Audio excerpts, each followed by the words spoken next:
CJ E&M은 1994년 설립돼서 1999년 코스닥 시장에 상장했습니다. 주요 사업은 지상파 방송 사업, 위성 방송 사업, 방송 채널 사용업 등을 영위하고 있는데요. 방송 채널 사용 사업자로서 현재 TVN, 엠넷, OCN, 올리브, XTVN, 투니버스 등의 채널을 운영하고 있습니다. 커머스 사업은 라이브 TV와 T커머스, CJ몰을 운영하고 오프라인 매장 스타일 온에어 등을 통해서 다양한 쇼핑 수요에 대응하고 있습니다. 매출 포지션은 미디어 사업 부문 57.8%, 커머스 사업 33.1%, 영화 공연 사업 2.8%, 음악 사업 6.9%로 구성되고 있습니다. 최근 실적도 한번 확인해 볼게요. 2021년도 연결 기준 매출액은 3조 5,523억 원, 영업이익 2,968억 원, 당기순이익은 2,275억 원을 기록했습니다. 매출액은 전년 동기 대비 4.8% 증가했고 영업이익은 9.1% 증가했으며 당기순이익은 246.7% 증가했습니다. 회사는 미디어 광고 및 콘텐츠 판매 증가와 음악 해외 매출의 증가로 영업이익이 성장했고 영업 외 손익의 개선으로 당기순이익이 증가했다고 밝혔습니다. 네, 이렇게 기업 정보 알아봤고요. 대표님, 어떤 공시 확인해 볼까요? 네, 바로 어제였습니다. 회사 연결 재무제표 기준 영업실적 잠정 공정고시를 발표했는데 내용 살펴보도록 하고요. 두 번째는 이게 연결 재무제표 기준 영업실적 등에 대한 전망 공시는 특별한 사항이 없고 올해 초에 발표한 공시에 대해서 수정 공시가 되겠는데 차근차근 보도록 하겠습니다. 먼저 연결 재무제표 기준 영업실적입니다. CJ E&M 연결 실적은요, 매출액 1조 1,924억 원을 기록했고 지난 1분기죠. 1월부터 3월 분기 대비 24.6%의 매출 상승이 있었습니다. 영업이익은 556억을 기록했는데 지난 1분기 대비 12.1%가 상승했고요. 당기순이익은 당기순 손실 좀 전환되면서 249억 원의 적자를 기록했습니다. 1분기 대비해서도 적자 전환을 이끌어냈고 매출액은 전년 동기죠. 지난해 2분기 대비해서 31.3%의 매출 신장 효과가 있었습니다. 그런데 지난해에 비해서 오히려 영업이익의 폭은 35.2%가 감소된 556억을 좀 기록했고요. 당기순이익 부분은 지난해 대비해서 적자 전환한 적자 전환했습니다. 하단 내용 보도록 하겠습니다. 기타 투자 판단 사항입니다. 상기 결산 실적은 외부 감사인의 검토가 완료되지 않은 잠정치로서 향후 검토 결과에 따라서 변경될 수 있다. 실적 발표에 관련된 컨퍼런스 콜은 웹캐스트 방식으로 회사 홈페이지에 실시간으로 청취가 가능하다. 지금 2분기 실적에 관련된 이 기관 투자자들과의 어떤 질의응답 관련된 어떤 이 사항들에 대해서 이게 컨퍼런스 콜 관련된 내용을 IR 자료실에 좀 등재했다라고 좀 판단되는 곳인데 종합적으로 좀 집계해보면 1분기 매출액은 지난 1분기에 대비 그리고 전년 동기 대비 24.6% 그리고 31.3%가 좀 증가됐는데 영업이익의 폭은 감소됐고 당기순이익은 적자로 좀 전환되면서 종속회사에 관련된 사업 부분에 어떤 수익성이 크게 악화되었다라고 좀 판단해 볼 수 있습니다. 우리가 관점에 따라서 영업이익은 냈는데 당기순이익을 왜 내지 못하고 당기순손실을 좀 냈을까요? 영업활동과 관련 없는 이 손실 부분에 대한 반영인데 이게 뭐 이자 비용의 증가 또는 회사가 투자했던 종속회사 또는 자회사 실적이 안 좋게 될 경우 피투자회사의 실적이 매우 좋지 못하다면 이 실적 부분이 당기순이익 또는 순손실로서 반영될 수 있는 효과가 있죠. 그렇기 때문에 비교적 이 본업 관점에서는 매출액이 좀 증가됐으나 영업이익의 폭이 좀 감소됐고 당기순이익의 폭이 손실로 좀 전환된 사유는 종속회사의 어떤 사업 관련된 부분이 매우 부진했다라고 판단해 봅니다. 네, 이렇게 CJ E&M 2분기 매출액은 증가했으나 영업이익은 감소했습니다. 먼저 이 각 사업 부문별로 실적 상황을 좀 짚어봐 주실까요? 네, 이걸 좀 보시기 전에요. 지금 하단 공시를 보면 투자 참고사항 안에서 회사 홈페이지 IR 활동 자료실에 관련된 내용들이 좀 잘 기재가 되어 있다라고 좀 하고 있는데 뭐 저희가 아직 시간이 좀 나와 있으니까 자 한번 보겠습니다. 지금 화면 한번 잠깐 보실 텐데 제가 지금 자료를 좀 준비는 해왔지만 지금 내용 보면요. 회사 홈페이지 안에서 보면 비교적 잠정 실적 공정 공시표보다는 좀 상당하게 좀 잘 구성이 좀 되어 있습니다. 그래서 하반기 경영 계획의 목표 그리고 CJ E&M의 관련된 경영 실적에 대해서 사업 부문별로 좀 분류가 좀 되어 있고요. 자회사죠. 종속회사인 스튜디오 드래곤 실적 그리고 향후 요약 재무제표와 3분기 주요 라인업에 대해서 좀 소개를 했는데 지금 하반기 경영 계획에 대해서는요. 컨텐츠 역량을 좀 더 확대하겠다. 매출 역량을 좀 확대하겠다. 그리고 두 번째는 OTT 점유율 확대를 위해서 가입자 확대를 위한 유치 부분에 집중하겠다. 그리고 세 번째, 브랜드 및 취급고 강화를 통해서 커머스 사업의 역량을 좀 강화하겠다라고 좀 밝혔고 지금 하단에 나와 있는 화면들 안에서 내용을 좀 잠깐 보면요. 사업 부분별로는 지금 콘텐츠 경쟁력의 확대, 글로벌 사업의 어떤 경쟁력을 좀 확대시키겠다라고 했는데 지금 콘텐츠 사업 부분의 어떤 실적 부분이 매우 좀 악화된 수치가 좀 있었죠.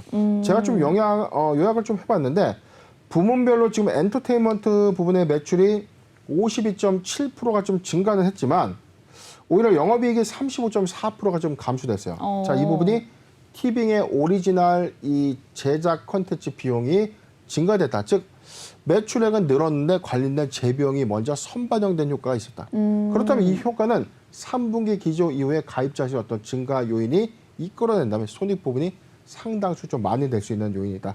두 번째는요, 영화 부분에서의 어떤 실적 호조가 이 최근에 영화 부분에 대해서는 어떤 많은 관심이 좀 있었잖아요. 그렇죠. 뭐 칸 영화제에서 수상도 좀 했었던, 네. 뭐 브로커 그리고 헤어질 결심들이 있었는데 이게 예상외로 국내 이 영화 산업 시장에서는 이 티켓 판매율이 좀 크게 급감했다고 합니다. 좀 영화 보셨습니까? 저는 영화 봤어요. 저는 영화 못 봤는데 이게 무슨 스토리일까 참 이런 편견이 있어요. 칸 영화제에서는 주목을 받았지만 우리나라 영향에서 국내 상영을 할 때는 오히려 좀 크게 주목받지 못한 케이스가 좀 상당히 좀 많아요. 자, 이 부분이 사실상 영화 부분의 어떤 이 이익폭의 어떤 감소 요인으로 좀 작용됐다. 그런데 오히려 이 생각보다 좀 애매한 우리가 예상했던 것보다 좀 반대 양상으로서 사업 부분의 어떤 감소 요인을 가져왔던 부분이 있어요. 이게 바로 이 리오프닝 관련주로 좀 주목됐다. 우리가 사실상 이커머스 관련된 사업 부분이 코로나19의 어떤 수혜주였냐. 저는 오프라인 활동이 오히려 강화됨에 따라서 TV 쇼핑 관련된 매출이 좀 증가될 것이다. 저는 그렇게 봤는데 네. 오히려 이 부분이 예상보다 실적이 좀 부진한 효과가 좀 있었다. 오히려 오프라인 활동의 강화로 인해서 온라인 쇼핑몰에 대한 어떤 비중보다는 상대적으로 오프라인 매장을 통한 어떤 구매 활동 빈도가 높아졌다는 평인데 저는 이 부분에 대해서는 좀 동의를 할 수 없어요. 왜냐하면 온라인 수요 관점에서는 오프라인의 강점을 갖고 직접 보고 사야 되는 어떤 품목들이 있는 반면에 그렇죠. 온라인으로서 구매가 좀 충분한 항목들이 있거든요. 전체적인 어떤 라인업을 보유하고 있는 CJ몰의 입장에서는 이 종속회사의 어떤 사업 가치가 다른 역량의 어떤 문제점이 아닌가 그렇게 분석을 해보고 있습니다. CJ E&M에서는 뭐 사실상 지금 매출액은 상당히 좀 증가했음에도 불구하고 영업 손실의 폭이 좀 컸던 이 사유는 아까 분석해드린 것처럼 콘텐츠 제작 비용의 어떤 증가 부분과 영화 사업 부분에 손익이 좀 감소된 영향이 있었다. 자, 이 점을 참고하셨으면 좋겠습니다. 네, 이렇게 CJ E&M 사업 부문별로 실적 상황을 함께 정리를 해주셨는데 일단 2분기는 다소 아쉬운 성적표를 받았습니다. 대표님, 그렇다면 이 하반기 실적 전망은 어떻게 보실까요? 네, 일단 뭐 컨텐츠 역량에 대해서 우리가 상반기에도 제가 CJ E&M 좀 달아드렸을 말씀 좀 드렸죠. 뭐냐면 네네. 지금 CJ E&M의 경우에는 사실상 코로나19의 수혜주였냐.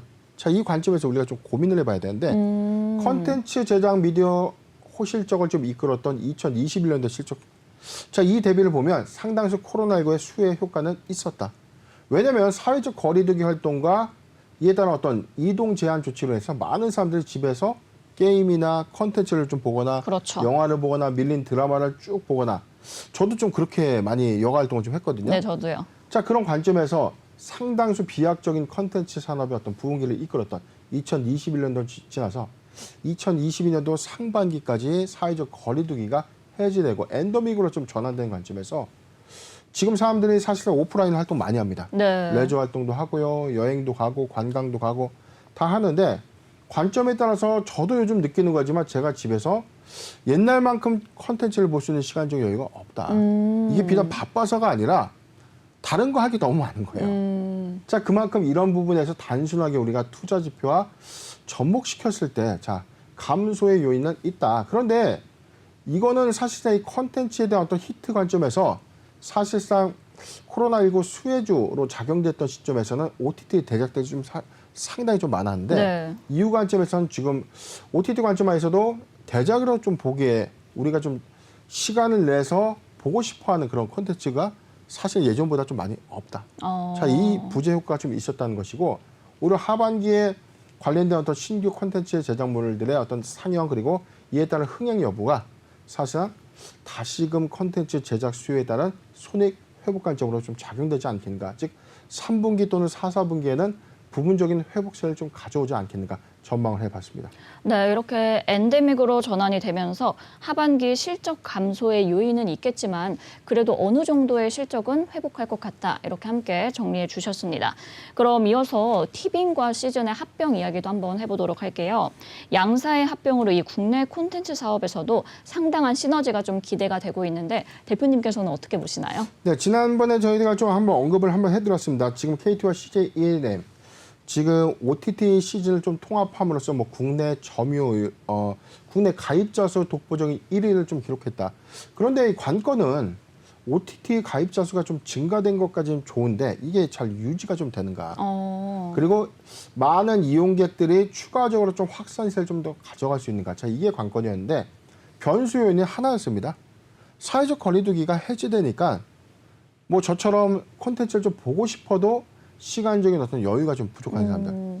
이게 뭐 컨텐츠가 재미없다의 관점이 아니라 시간적인 여유가 일상에서의 어떤 할 수 있는 것들이 좀 너무 많은 그런 관점에서는 오히려 컨텐츠의 어떤 가입자 수의 어떤 성장세는 좀 더 둔화될 수 있는 요인은 맞다. 넷플릭스를 좀 지표를 본다던가 뭐 우리나라의 상황을 전체적으로 보더라도 지금 정점을 찍고 코로나19의 어떤 팬데믹이 확산됐던 OTT 가입자의 어떤 급증 현상과는 지금은 그 성장세가 좀 많이 둔화된 흐름을 좀 보여주고 있죠. 가시화 등 관점에서는 가입자 수를 잘 유치해서 여기서 안정적인 수익을 기반으로 해야 되는데 콘텐츠에 제작된 비용들이 점점 많이 들어가고 가입자 수가 크게 늘지 않는다면 영업이익의 폭이 점진적으로 좀 감소될 수밖에 없는 것이죠. 많은 사람들의 가입자 수를 유치함으로써 콘텐츠 제작 비용들이 상쇄 효과가 있고 이에 따른 이익의 증가폭을 좀 가져와야 되는데 제작 비용은 계속해서 들어가는데 가입자 수는 크게 증가되지 않는다면 영업이익의 폭이 감소된다는 점.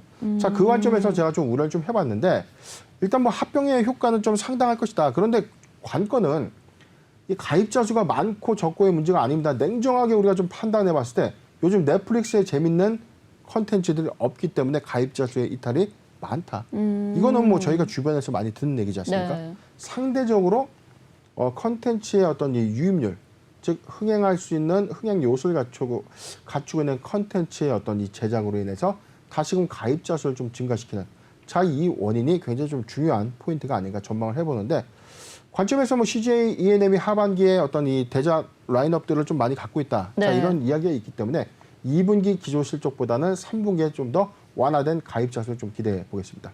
네, 이렇게 흥행 요소를 갖춘 컨텐츠를 바탕으로 가입자 수를 늘리는 것이 가장 중요한 관건이 될 것 같습니다. 그럼 끝으로 대응과 투자 전략까지 부탁드릴게요. 네, 지금 차트 보도록 하겠습니다. 지금 오늘 3.66포인트 하락한 97,500원. 지금 사실상 뭐 실적 기조의 효과가 좀 나빴다, 좋다. 자, 이 부분보다 영업손익의 감소 효과는 좀 있었어요. 코로나19의 수혜주 관점 이후에 오히려 이 성장성이 좀 다소 좀 둔화될 것이다.